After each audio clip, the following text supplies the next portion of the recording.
ठीक है। So next जी, आपका इंट्रोडक्शन के बाद वाला पोर्शन जो है वो स्टार्ट हो गया, द प्रोसीजर ऑफ बिब्लियोमेट्रिक एनालिसिस। अब प्रोसीजर जो है बिब्लियोमेट्रिक एनालिसिस का, वो इधर उसने टू लाइनर और उसके बाद फिर ये इमेज जो है इसके अंदर उसने बताया हुआ है कि सबसे पहले जनाब इसमें क्या है, स्कीम ऑफ द स्टडी है, defined research question, identification of tools and technique, उसके बाद डाटा कलेक्शन है, फिर बिब्लियोमेट्रिक एनालिसिस है, फिर विजुअलाइजेशंस हैं और उसके बाद इंटरप्रिटेशन है। सो ये 5 स्टेप प्रोसेस है। हम एग्जैक्टली यही इमेज जो है वो प्रोवाइड कर देंगे इस पोर्शन के अंदर। अच्छा, इसमें आपने अब काम ये करना है कि ये जो पेपर से रेलिवेंट रेफरेंसेस हैं, जैसे ये है नंबर 4। अब ये जो पेपर है, इस पेपर के जर्नल ने डिमांड ऐसे किया हुआ है कि आपने रेफरेंस ऐसे साइट करना है कि आप नंबर्स देंगे और इन नंबर्स के अगेंस्ट आखिर में जो है वो ये रेफरेंस अवेलेबल होगा। तो ये आपने ये इसी तरह से लिख देने हैं, बड़ी ब्रैकेट और अंदर नंबर 4 लिख देना है, ताकि बाद में जब आप एक्चुअली रेफरेंस साइट करना चाहें तो वो आप उसके थ्रू कर लें। I will also tell you something about EndNote. EndNote software जो है वो हमारा साइटेशंस को एंटर करने के लिए इस्तेमाल होता है। ठीक है, वो सॉफ्टवेयर जो है वो भी हमने सीखना है। वो भी एक 15 से 20 मिनट की एक्टिविटी है। उसकी भी मैं एक वीडियो बना के आप लोगों के साथ शेयर कर लूँगा, ताकि जब आप अपने थीसिस में आपने अपना, क्योंकि थीसिस के अंदर आपकी साइटेशंस जो हैं वो हंड्रेड्स में चली जाती हैं, 700-800 जो है वो आपके रेफरेंसेस जो हैं वो बन जाते हैं। तो उनको मैनेज करना मैनुअली वो ज़रा डिफ़िकल्ट होता है। तो उसके लिए आसान मेथड ये है कि आप यूज़ करें कोई सॉफ्टवेयर। तो एंड नोट एक अच्छा सॉफ्टवेयर है इस पर्पज़ के लिए। ठीक है, तो एक्सक्यूज मी सर। जी बच्चे। सर जी साइटेशन के लिए मेंडले नहीं यूज किया जा सकता? मेंडले जो है वो यूज़ किया जा सकता है, लेकिन मेंडले जो है उसको एट दी एंड मैनुअली उसके लिए आपको हैंडल करना पड़ता है उसे। ठीक है, एंड नोड में आपको मैनुअली नहीं जाना पड़ता। तो जो यूज़र फ्रेंडली है और प्रोडक्टिव है वो एंड नोड है as compare to Mendeley. Okay sir. आपने मेंडले पहले किया हुआ है? आप लोगों ने किसी टीचर ने सिखाया आप लोगों को मेंडले? सर वो सर हाफिज रसलान जब स्टार्टिंग में मेरी रिसर्च करवाई थी ना, तब उन्होंने मेंडले करवाए थे हमें। ठीक हो गया। दैट इज़ आल्सो सॉफ्टवेयर जिसको आप साइटेशंस के लिए इस्तेमाल करते हैं, लेकिन ना उसको उसको यूज़ करने के बावजूद जो है वो आपको एट दी एंड जो है वो मैनुअली काफ़ी सारी चीज़ें करनी पड़ती हैं। तो फिर सॉफ्टवेयर का फ़ायदा तो तभी होता है ना कि आपको मैनुअली ना खपना पड़े, कि नंबर ऑफ़ साइटेशंस आपकी काफ़ी सारी हैं और उसके अंदर आपने सॉफ्टवेयर में एक दफ़ा जब एंट्री कर दी है तो देन आगे मामला जो है वो सारा सॉफ्टवेयर को करना चाहिए। तो लेकिन ये है कि उसके अंदर जो ओके है सर। वो मैनुअल करना पड़ता है। उसके बाद फिर ये है कि जर्नल्स में जब आप अपने पेपर्स भेजते हैं, जैसे for example this is the journal, तो इसकी अपनी रिक्वायरमेंट है। ये जर्नल है IEEE एक्सेस, ये एक जर्नल है। इसकी रिक्वायरमेंट ये है कि इसको जो है वो साइटेशन चाहिए इस स्टाइल के अंदर। ठीक है, लेकिन नॉर्मली आप लोगों ने देखा होगा कि रिसर्च पेपर्स के अंदर ऑथर का नाम और ईयर लिखा होता है साइटेशन के अंदर।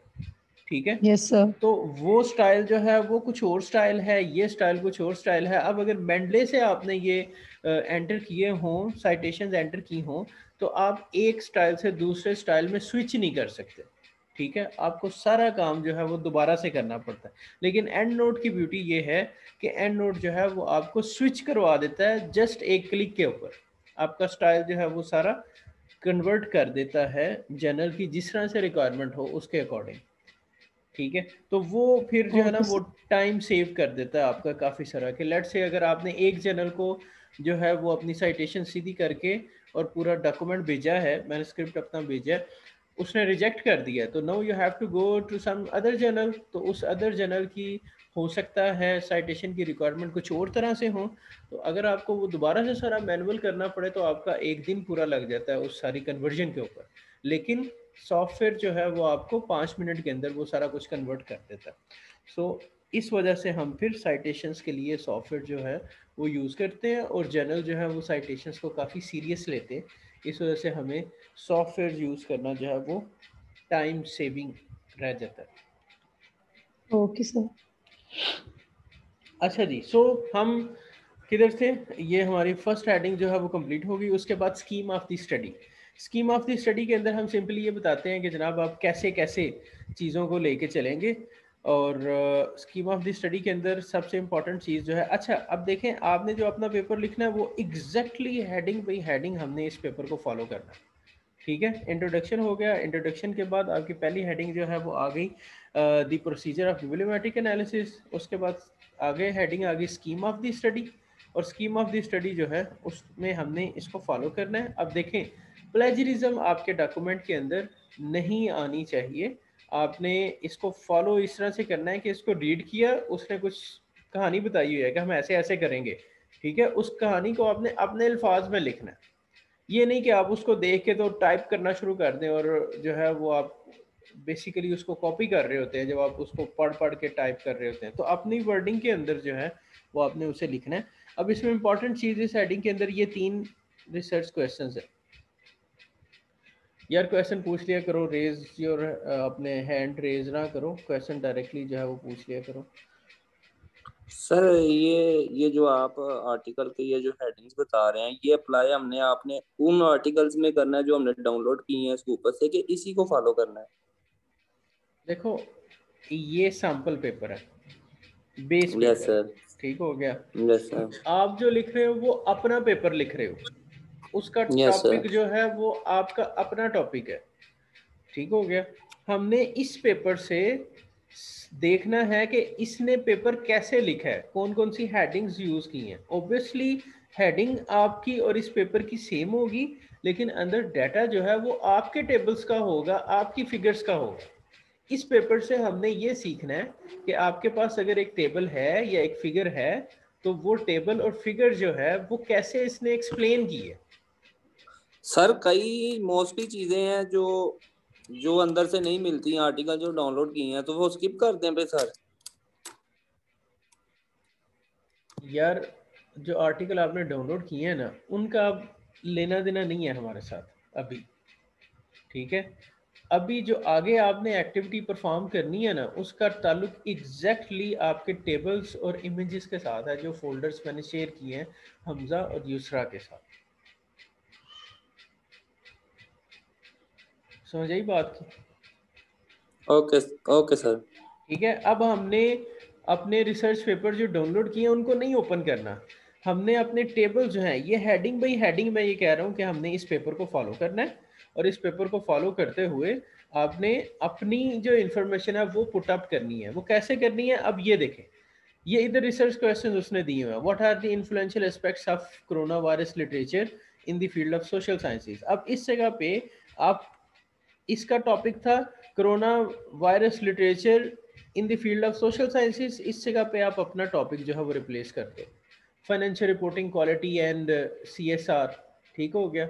या फॉर एग्जांपल आप ऑडिट कमेटी जो है, what are the influential aspects of audit committee, अगर आपका टॉपिक जो है वो ऑडिट कमेटी है। अगर आपका टॉपिक ऑडिट इंडिपेंडेंस है तो आपका फर्स्ट क्वेश्चन बन जाएगा what are the influential aspects of audit independence, ठीक है, ऑडिटर इंडिपेंडेंस, ठीक है, ऑडिट रिपोर्ट्स, ठीक है, environmental disclosure. So you have to enter, you have to replace your things in these research questions.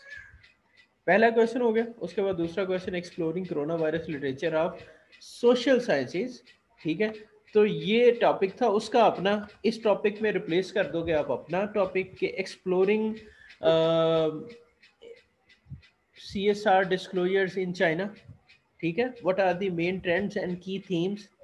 तो ये आपका सेकंड क्वेश्चन बन गया, ठीक है। और third question, to prepare for future what comprehensive lessons can we take from the past literature and what future agendas can be set.